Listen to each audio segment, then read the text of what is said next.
Diedrichs, and I work as a learning technologist and pedagogical developer here at the Linnaeus University in Sweden. Um, I've noticed that in English you don't say pedagogical developer, you say learning developer or something like that. But I guess just just words for it. So I'm going to talk about Moodle as a basic pedagogical tool, and the basic pedagogical. It's difficult to say that.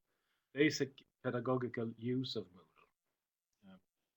From the beginning, I'm from journalism and media, and now I'm a master student in pedagogy. Um, I started working with net-based learning around 2000 that year, and I've been working with Moodle since 2006. And I've been asked to give my thoughts on Moodle as a pedagogical tool, and it's going to be a lot of my own thoughts, I think, and it's based on learning theories and so on. But I'm not going to dwell too deep into that. I'd rather like to give my view on it and have a discussion further on.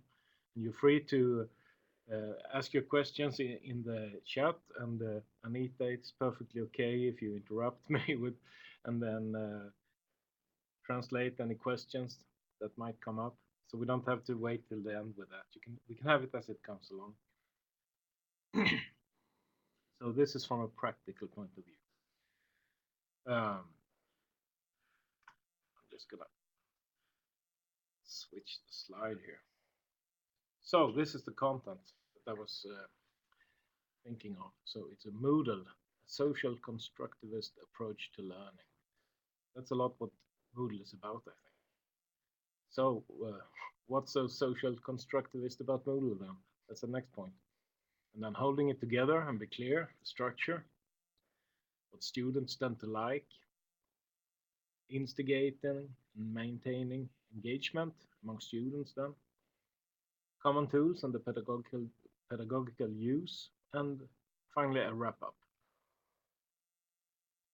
And I think these two images, they speak a lot for themselves. You have this big gathering of people trying to learn something from each other, having discussions. And you have Moodle, meeting live and meeting online, and combining the both of those. So,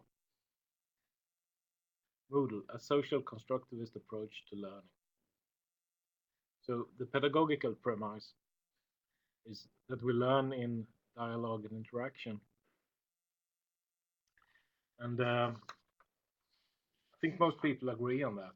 It's not the only place where we learn, and the only time when we learn, but it's one of the best places for learning and moments for learning. It's in dialogue and interaction. And a teacher would probably want to add a constructive dialogue and interaction, and also aiming for the course objectives. So it's a matter of steering this up to where we want to go.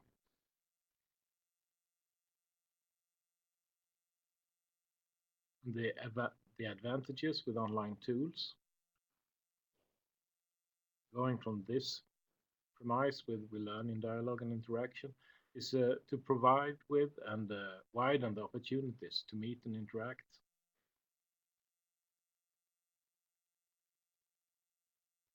So the advantages of LMSs, and in this case Moodle, is keeping it all together. The work as a teacher, student, and the context of the learning situation is the administration, teaching and the tutoring, the interaction, the training and learning, of course, tracking progress, assessing, keeping records, and so on. That's a point of the LMS, and some people are talking about, maybe a bit provocative, about the death of the LMS and so on, because we have all these social medias that we use also. Everyone uses, not everyone, but most people use the social media and like Facebook, places, but the LMS is where we can control this, and we still need to do that. Also, the LMS provides us with the means to give instruction and support on how to behave, how to use those tools. Because we have to remember this, not all students are web-wise, especially not on the students. On their spare time, they might be very good at using the internet and interacting with other people, but that's other circumstances. Be a student, that's a special place.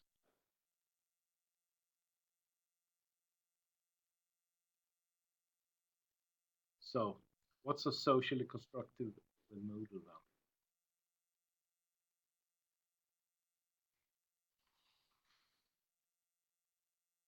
I think one of the main things we have to remember the history of the LMSs. So I'm not going to go too far into that either. But Moodle is designed with a social constructivism in mind, and a big part of that is the relative ease of adapting the study guide to the online classroom. And this is a part of it, supporting theory with action in context. That instead of the many of the first LMSs were more like repositories, different kinds of stuff. You had your documents in one place, you had your discussion in one place, and so on. Moodle is designed for keeping everything in context during the timeline, to taking the discussions and collaborations to where the active objective is.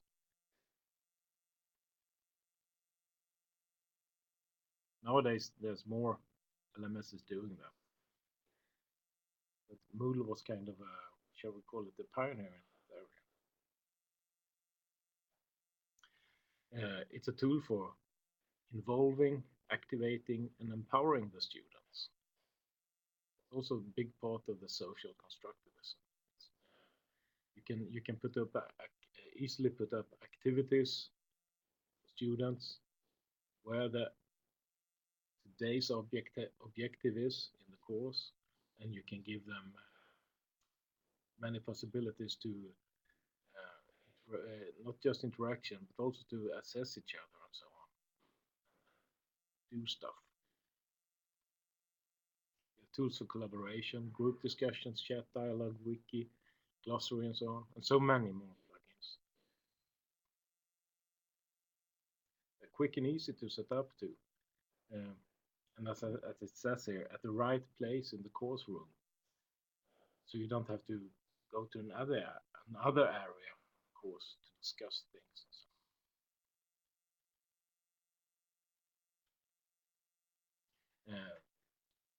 Peer assessment, I think, is a very big thing for modern education, where the students are assessing each other in an open way, giving positive, constructive feedback to each other, taking the leads. That's a way to take away a heavy workload from the teachers too, so they can be able to focus on what's difficult. It's a way to make engaged students, to make them be responsible for their own, each other's learning, and so on.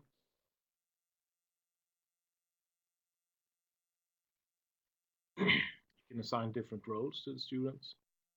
A student can be a teacher in one tool, a student in the next. And let the students take the lead. Also, you have the power to make a difference in action. With that, I mean you can have formative, continuous course evaluation with the different tools that are built into Moodle. We're gonna go further into that later. I think that's also a very important thing as a teacher, to make changes, not when the course are finished. Of course, you make changes then as well. Be able to do them during the course. And of course, there's the community, Moodle.org. You have millions of teachers, learning technologists and developers. They all meet there to discuss practical problems, pedagogical problems, technical problems. It's a huge site.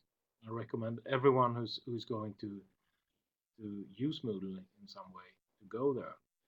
You will find solutions on those problems, in those areas that I just mentioned, and you can take part. It's an important thing.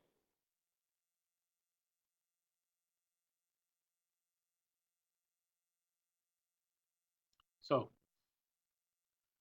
I think it's very important when you build a course that you keep it together. Different moments of the course, segments, and be very clear about what's going to happen, what's expected, and so on. You have two different approaches to this.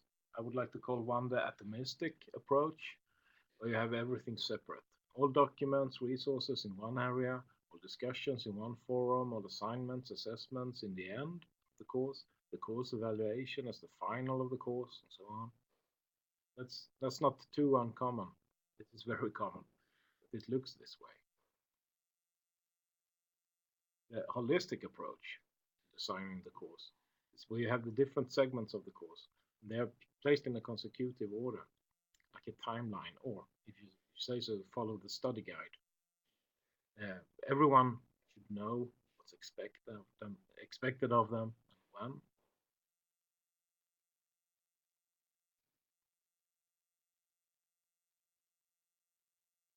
Kind of like this. We have course week 3. This is just an example. So, well, we are keeping what's gonna be done that week in context all the time. We have taken a survey on attitudes towards thinking and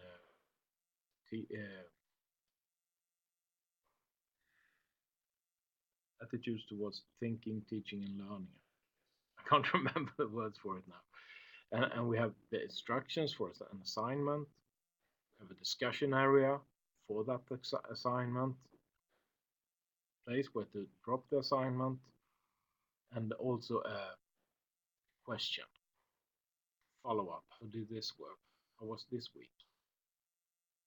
We have the calendar who's also signaling that this is to be done now.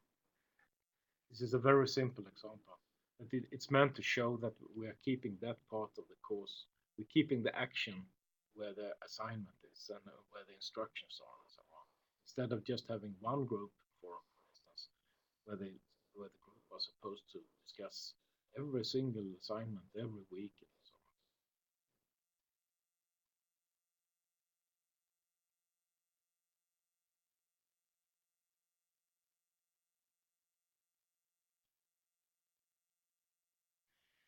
So, what students tend to appreciate.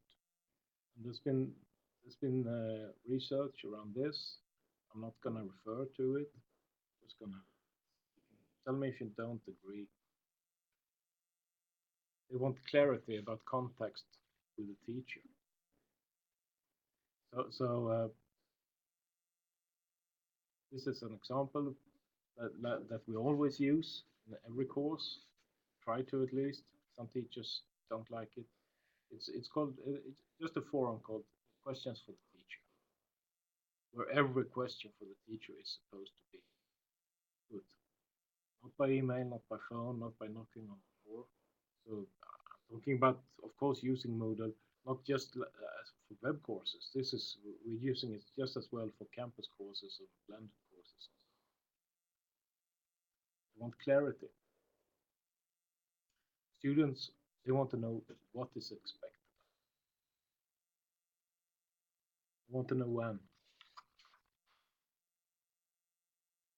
They want meaningful and regular activities, not just one big final assignment in the end and reading all the time.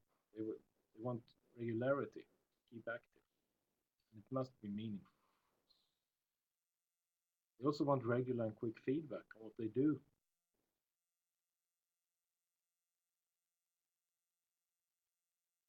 And they want variation in activities and assignments.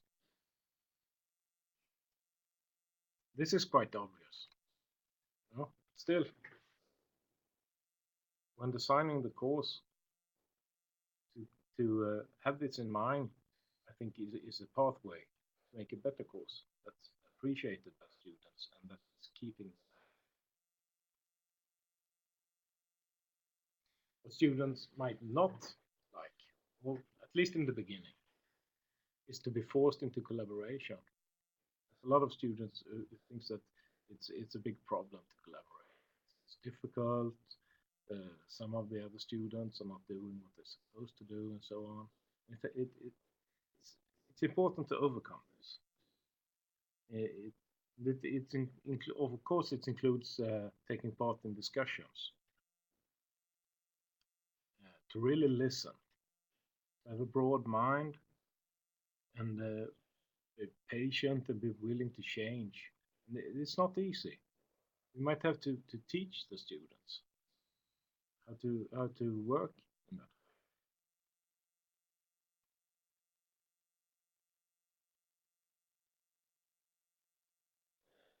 It's not very comfortable to take responsibility always. Not for your own learning. You might want to be fed with the content of a course. Just examine on how well you have taken that into your mind. But I think in a good learning environment, the students also take responsibility for their fellow students' learning. Try to have this open mind, discussions, and not be confrontational. Be ready to accept other views and also to accept them into their own way of good. Of course, they should also be defending their positions.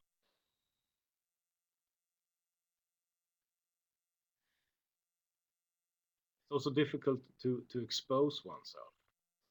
Have to explain why you're thinking certain ways, why you have a certain view on things, and also to accept critique from peers. That's something that might need to be trained, mostly needs to be trained for beginner students as well, at least.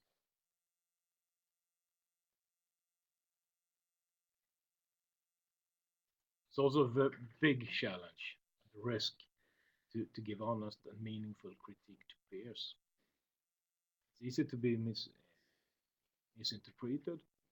It's hard to express yourself in text, especially if you have to do that without seeming like you are confrontational. You have to express yourself in a good way. Teachers are trained in that. Students might not be, mostly aren't. It has to be a meaningful critique, so you can lift the whole learning situation to something new. It's also difficult. But it's very easy. It's also very easy to be misinterpreted, misunderstood. So these are challenges for the teacher in the course design.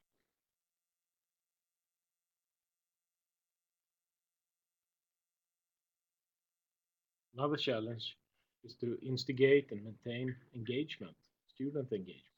You have to keep that up through the course. You have to initiate socialization. If you want, we have the premise that best learning, this is my premise, the social constructivist premise, that best learning happens when you interact. Then you have to initiate socialization, of course. For instance, I mean, there are several tools to do this. A good way to start, I think, is to have a forum where everyone should just present themselves. Where they come from. I don't just mean what area, what geographical area they come from. They should say some more about themselves, their expectations on the course, and so on. And yeah, that's a beginning. The teacher, of course, have to start. You have the profile pictures. An important tool. And one of the good things about Moodle, you have the pictures wherever anyone does it, will find a picture. It's an important part of the socialization, learning to know each other. It's much easier with a picture. For instance, we have this discussion in the forum. So this is just fake Latin, but the point is this: the difference when you can follow a discussion like this, you have the picture of the one who is saying something. I really think it's a good start. Have the students present themselves and put the picture of themselves. You should have regular group and solo activities. It's easy to focus too much on the group activities, I think, because even if you have this social constructivism in mind, you still have to do some solo activity because it could be very what you call it? Looking for the word. It's hard work to always collaborate. You need some breathing areas where you just do your own stuff also. They don't have. You should have regular activities.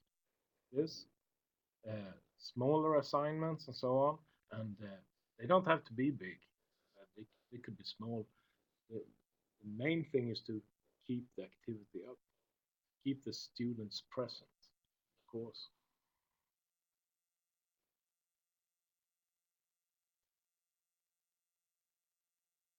For instance, it could be uh, reports from group discussions, regular reports from group discussions in forums and so on.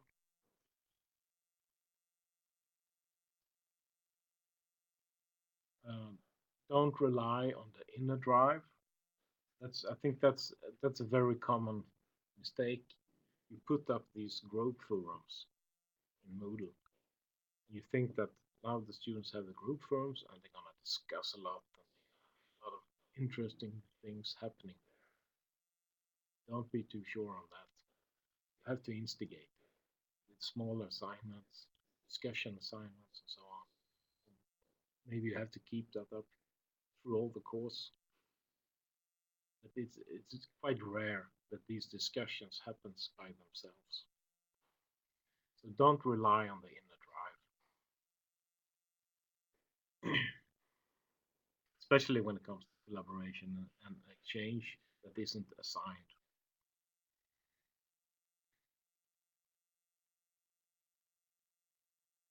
And as it says, as I mentioned before, don't avoid the solo activities. Um, they are very important.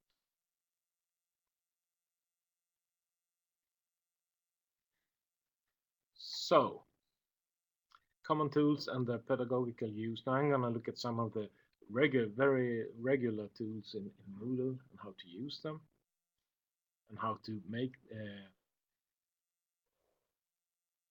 use these small activities, how to get these small activities. So, for instance, you have the quiz. What's a quiz good for? Many people don't like the quiz, especially when you have a more qualitative view on learning and discussion and so on, and you have the humanistic sides of the subjects. You think that a quiz, what? It's just like it's very mechanical. But the quiz has several functions. It's good for training. There's hardly no subjects, hardly any subjects who don't have an area where you need to train something. You have to get the concepts of a subject, and you can use it for training. You can use it to point out what's important in the subject.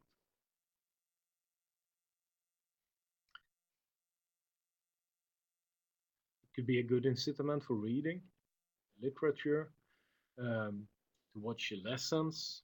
If you have pre-recorded lessons and you have a short quiz following that, like in the example down here on the picture, then it's more fun.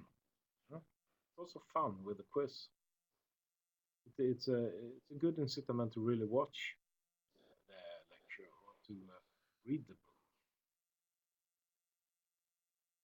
And you know about the feedback, students like to get some kind of a feedback or receipt that they have done something, or where are they standing in the subject course.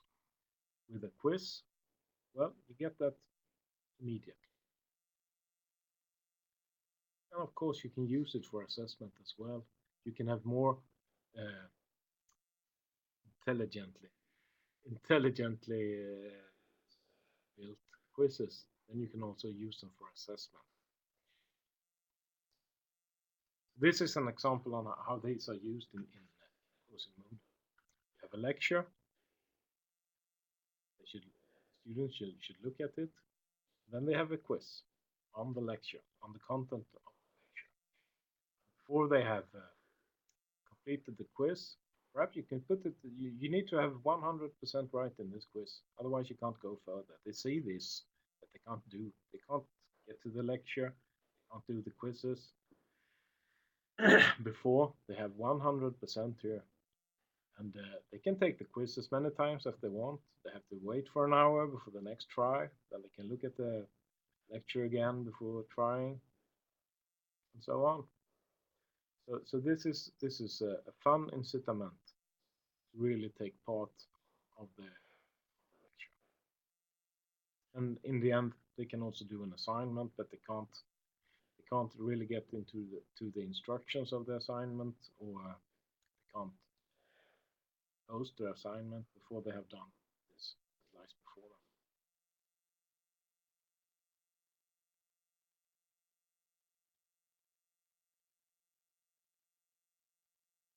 The forums, of course, they're really the place where many people call the forums the heart of the course online.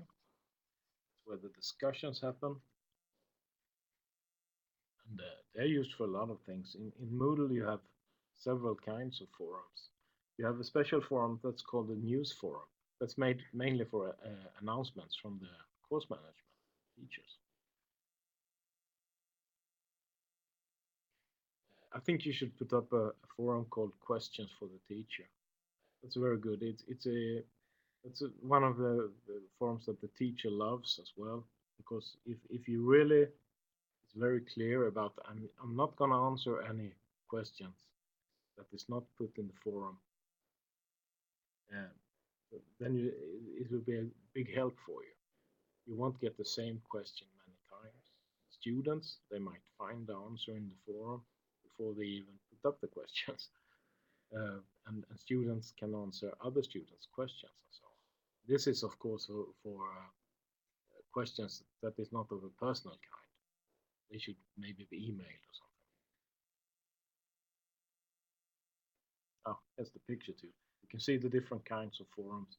I'm not sure how used you are to Moodle, but they have 5 different kinds of forums you use. And then you, of course, can configure these different kinds of forums in further different ways. These are the main kinds. Forums are good for student activity, of course. You have collaboration. And as I said before, you need to instigate that. It's very seldom that collaboration just happens. You have this excellent kind of forum that says that each person posts one discussion. So you can have that as an assignment, that every student should start a thread in the forum where they put up a small question perhaps concerning maybe a lecture that's that week in the course, and then the other students have to go into the forum and put their view on that question. So you have a lot of activity among the students. And if you want to, you can have them graded, the discussions, and you can also let the student do the grading if you have that rotating. So next week there's another student. It's a great way for student activity. The Q&A forum, that's where the teacher puts up one question for everyone to answer in short essay perhaps, and they won't see what the other students have answered before they submit their own answer.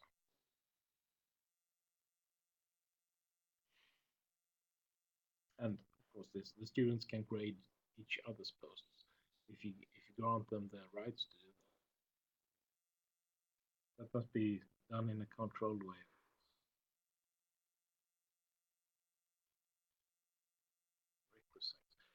Yeah. This is just that you can put up conditions for when a forum is, so to speak, completed. A forum activity is completed. For instance, you have to reach a certain grade in the forum. We have to do a certain amount of posts.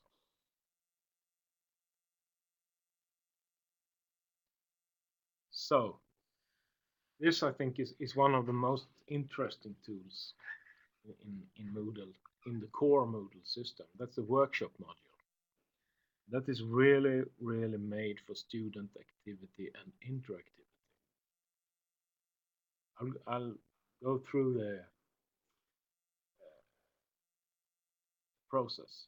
So it might start, it doesn't have to start with a student learns to assess with a teacher example.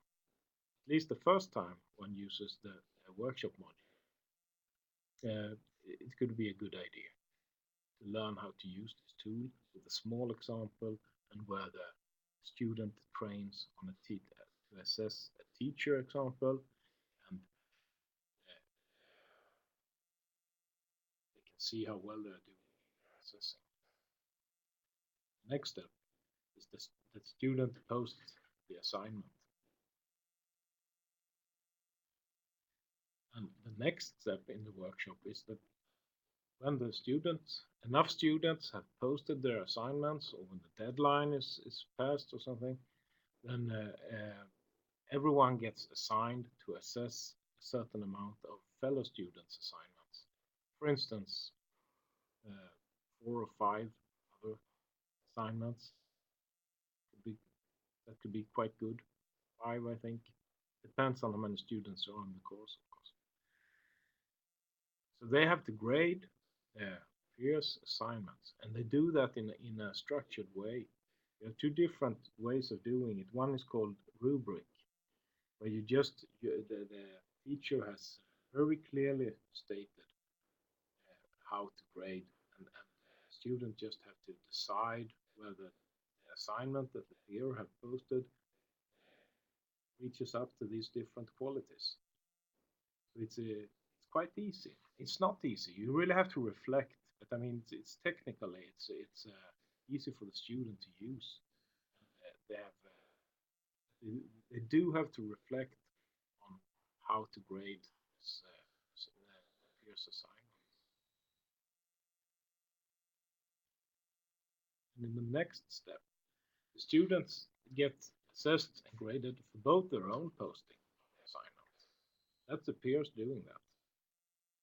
And they also get assessed for their assessment. They get graded for their assessment of their peers, because there's an algorithm in Moodle that based on how the other students are grading a certain assignment, you get graded on how you are grading.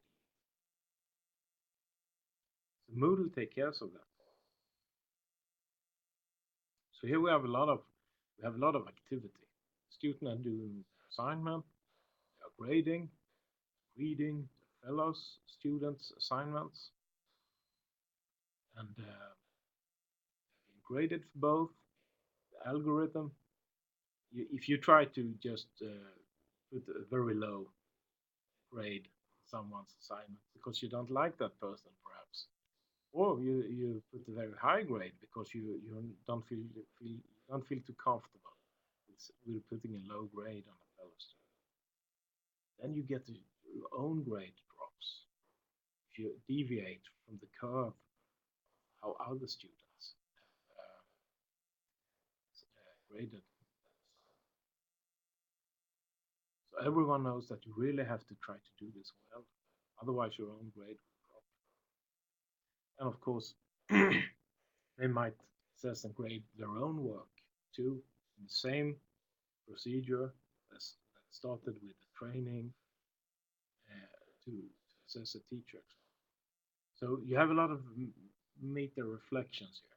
You have to, every time you assess your fellow student, you will also think about how did I write? Did I write? What was the assignment? So on. So you have a lot of thinking and activity among the students. And in the end, the teacher can focus on going in and checking on their anomalies in the peer assessment. They will see that if someone is, if 4 students has graded fellow student in a certain way, someone is far out that that curve, the teacher can override and get a more justice, a more just grade to the student's grade.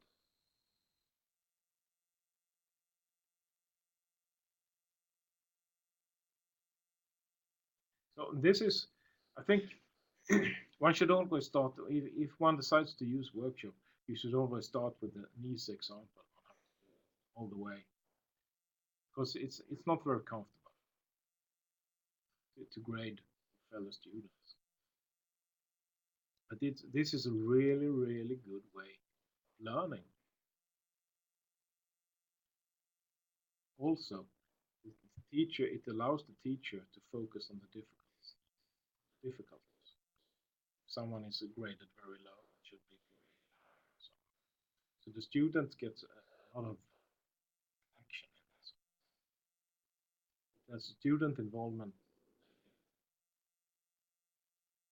a lot of challenge to grade someone else. You really have to think about the assignment, the other students has written. Qualitative assessments without teachers. See the signs on without there. And you really have to reflect on your own answer to the assignment. You are reviewing your peers. It also it's a good training in giving and taking peer critique. So I think the workshop module is really worth exploring. Start with a small assignment, train your students and yourself how to use it. It will be quite rewarding.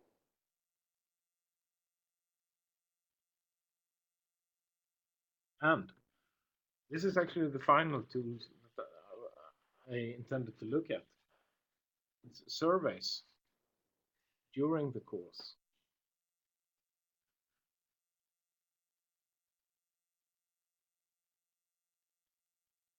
Why should we have surveys during the course?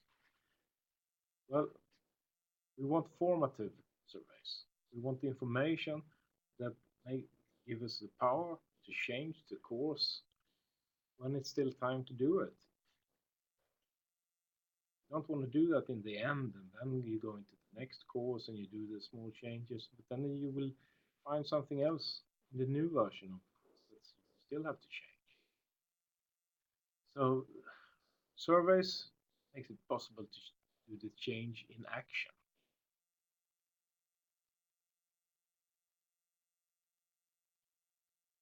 Surveys that can be formative in aspects of learning, on the meta thinking, learning, on the reflection of students. You have them. You can make them reflect on their own learning, their own behavior and appearance. Moodle has built-in surveys. They are called survey in Moodle. They are pre-prepared. So you can just put them up on the course page, and the students take them. And the main point of surveys are to make the students reflect on their own actions during the course, their own way of learning, their own way of discussing, listening to others.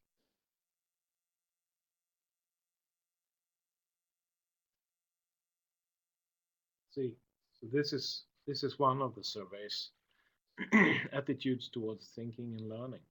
So here the student has to answer these different questions. It's quite a long survey. I think it's like 30 questions or something, where they really have to think out, how am I as a student, a fellow peer, a fellow student?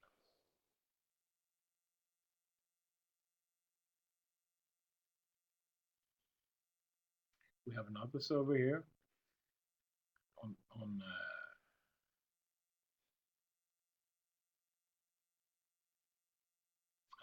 also the intention with the survey is also about to reflect, how am I as a student, thinker. And they're all built into. Also, they are of course formative in that way that you can use them for discussions. You have this survey, and then you have a discussion around the results. Because the students, they can see the results, they can see where they are compared to fellow students in the course. This is just two examples. There are four different pre-made surveys in Moodle, all built to be to make this happen, be formative and make students reflect on their own learning actions. Very useful. If you want to make your own surveys, Moodle, of course, you can do that as well. I think we are using a plugin here. In Kalmar, Sweden, we use a plugin called Questionnaire. That's a very good survey tool that are built in. That is a plugin it's going to be built to Moodle. I heard to be a regular part of Moodle. So I think the best one to use for now as a plugin is Questionnaire, because if you have your old questionnaires, surveys that you use will be converted into the new tool, the new next version of it. So you won't have to remake. That's what I heard. Maybe you should check that one.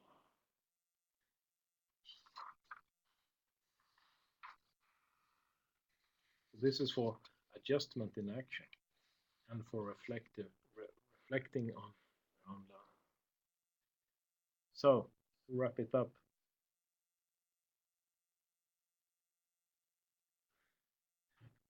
you should always consider the pedagogical premise of Moodle, social constructivism. Have action in the course, have the students interact, help each other, and take responsibility for each other, as well as their own learning.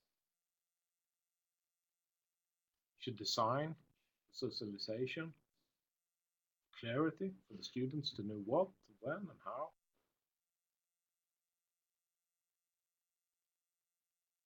Involvement, interaction, and collaboration. To use the fellow students as a resource. I mean, even when you have your solo activities, you should promote fellow students as a resource for discussion, support, studying. You should design for variation. You can mix different techniques and collaborative and solo activities.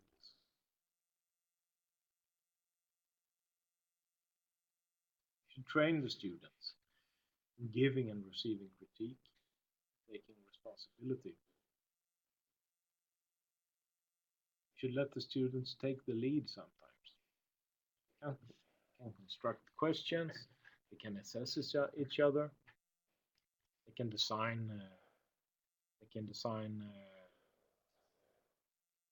assignments, so on. You should not rely on the inner drive alone.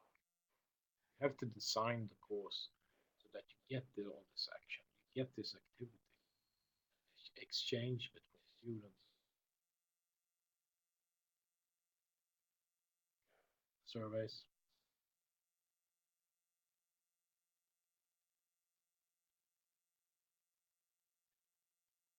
So surveys, reflection.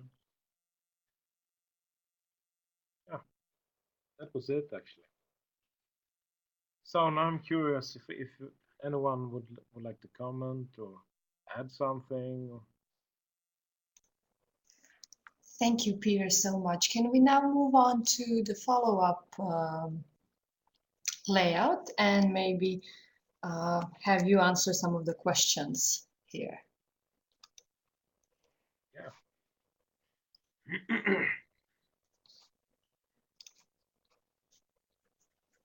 First of all, thank you for a great presentation. You've had several very good points that really resonated with my problems in using Moodle. And if you don't mind, I would just like to mention two things that really opened my eyes after this. One is to not to rely on the inner drive alone of the students. I always assumed that everybody would have the same enthusiasm as I do for doing something like this. And the second excellent point is that I also keep forgetting is that students are not really web-wise in a role of a student. They might be using all the social networks, using the internet, but not as students. There were several very good questions in the chat of the discussion. I would first like to mention something that Esther asked. She said she had troubles with programming or setting up a quiz. Maybe you can give her some additional explanation or point out to a good resource on how to set up a quiz in Moodle. Yeah, I think the Moodle. I know Esther. She works she works where I work. So she should. Of course, she can. Esther, you can always turn to the ICT pedagogue of your. I know this. Yeah, for now it's a bit unruly with who is doing it. But you also have the Moodle.org. I think Moodle.org should be. It's an excellent source. You find tutorials and you find people to discuss different Moodle matters with, so on. So there's a lot of resources on the internet, also on YouTube and everywhere. You will find a lot of discussion partners and also pure support how to do stuff. Thank you. While you were discussing the use of forums, Daria, if I'm pronouncing the name correctly, had problems with organizing subgroups in a forum. And although she restricted viewing the posts to a particular subgroup, it turned out that basically the whole student body could see all the responses. Do you have any solution for that one? Yeah, I think maybe you have open groups because you can have I can't remember the exact word for it now, but you can have two different kinds of group forums. One is where everyone can look into each other's forums. The other one are with separate groups. They call it separate groups and visible groups. So if you have a visible group in your forum, then the participants in other groups will be able to go in and have a look at the other ones. So you should just change that to separate groups. Excellent, thank you. Um, while you were discussing the qualitative assessment or the assessment without the teacher, the peer review, Alexander had a comment that students are always more interested in teachers' opinion on their work than the opinion of their peers. Any tips on how to make that switch in reasoning?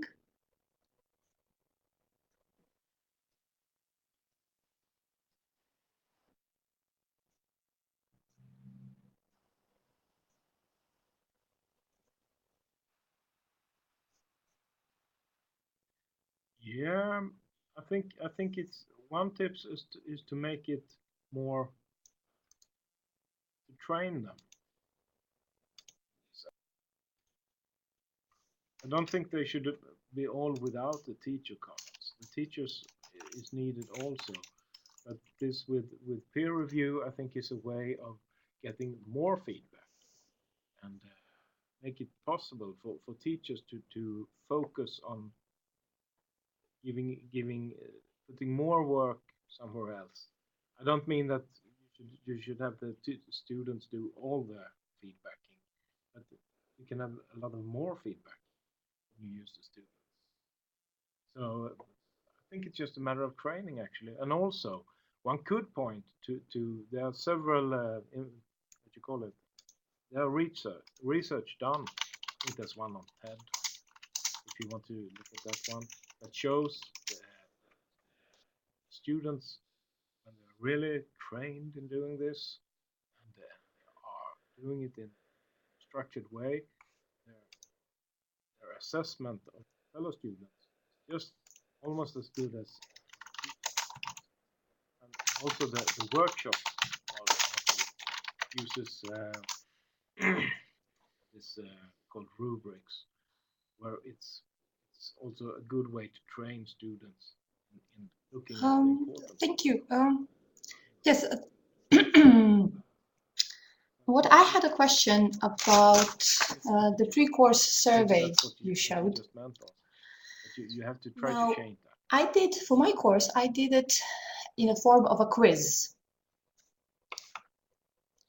Could you please tell me what would be the benefit of using the survey activity instead of a quiz activity for this particular? Yeah.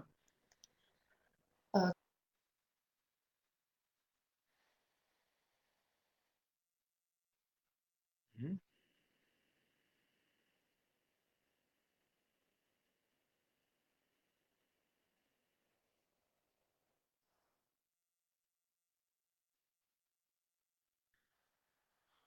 Well, of course you can do it like a quiz. I think that, but I think as a tool, as I see it, this one, it's important to show the students the results, and it's very easy to use this one. It's pre-prepared. You can just put it up in your course, and then you can let the students look at how am I doing, what am I thinking, what is the average of the students of the other course thinking. So that's one of the points with it. To have them reflect. I'm very much into this with reflection on action, reflection on learning, reflection on how am I doing. Getting their So, responses on questions like, how have come you they made ever it as a done a quiz? blended course before?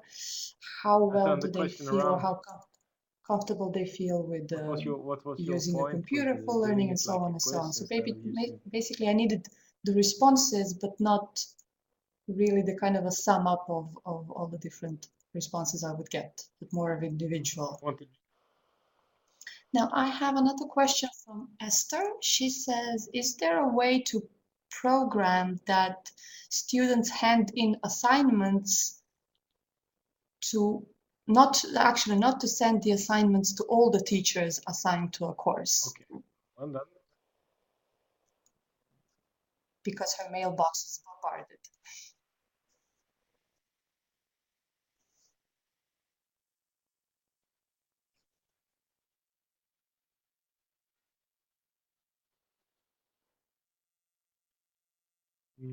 Yeah, I think. Mm, yeah, No, I think everyone should have a teacher privileges or the role of a teacher in a course will be able to go in and look at all the assignments. You can't shut the teacher out. I don't think so. It depends on a bit on how the rights or the role is set in Moodle. In our Moodle, the teachers can do uh, can can grade every student in the course. Esther is typing. Let's Was give that her an a answer to the second. question, or was it perhaps I didn't understand the question? Now, while we wait for the Esther to tell us if this answers her question, no, she says not really. Not to shut the teacher out, but to configure so that only the examiner or coordinator is being submitted the works.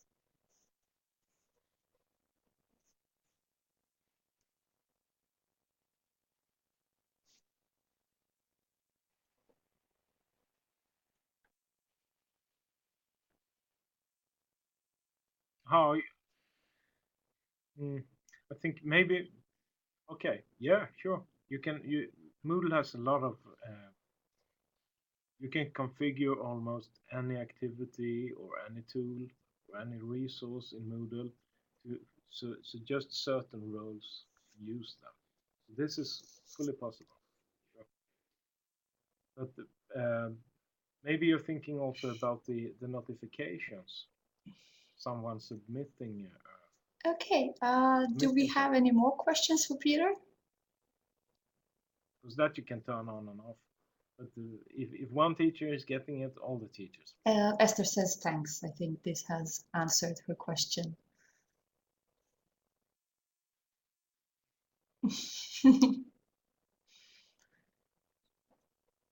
Okay, we have several different resources being shared here, and I have also placed We can talk about actually one very good resource when it comes to Moodle. That's a site called the ICT Tutor. You can see it in the interesting links pod. And I've also included, because several people asked about the workshop module in Moodle, I've put up a video tutorial on how workshop module works. Tell me, Peter, can we have a link to your presentation or maybe download it?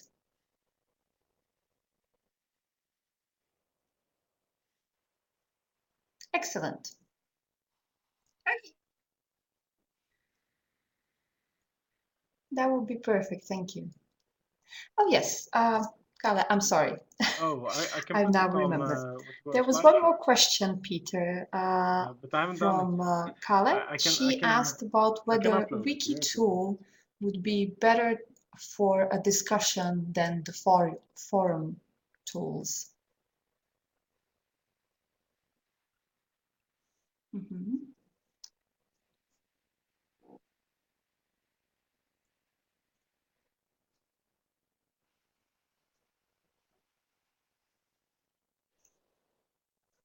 Actually, I don't think so.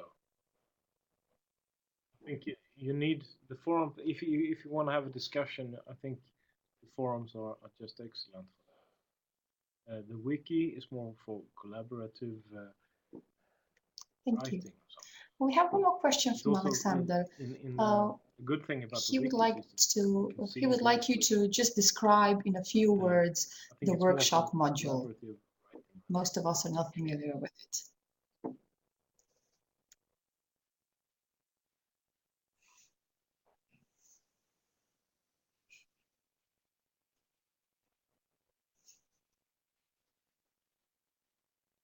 Okay. No, I think no. It's something you shy away from because it looks complicated when you first dive into it. And I think one of the very good features is the way to of structured. You can structure the grading for the peers for the students who are going to grade their peers. It's very you can make it very clear what's important, what they should look for, to set different grades for the grading the peers. assignments. So I think that's one of the important things.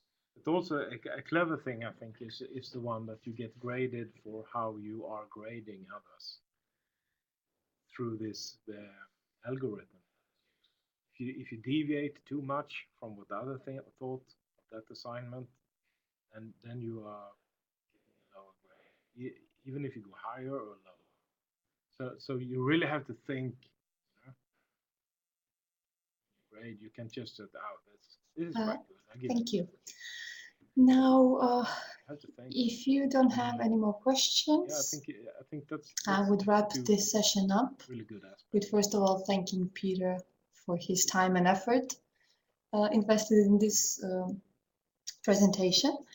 I would also like to ask you to please look for our follow-up email that will alert you for the webinar recording. It will also alert you to our upcoming webinars, upcoming events. One of them would be on Adobe Connect this Wednesday, and then next week on the 3rd of June we have a webinar on finding and using open educational resources, but you will get more detailed information about it in your emails. Thank you for answering the exit poll questions as well. Yes, and thank you, Alistair, for the link with detailed information on the webinars. You have it in the chat box. Now, on behalf of Peter Diedrichs, the Tempus BLATT project team, and myself, thank you so much for joining us, and have a great day, everybody. Bye.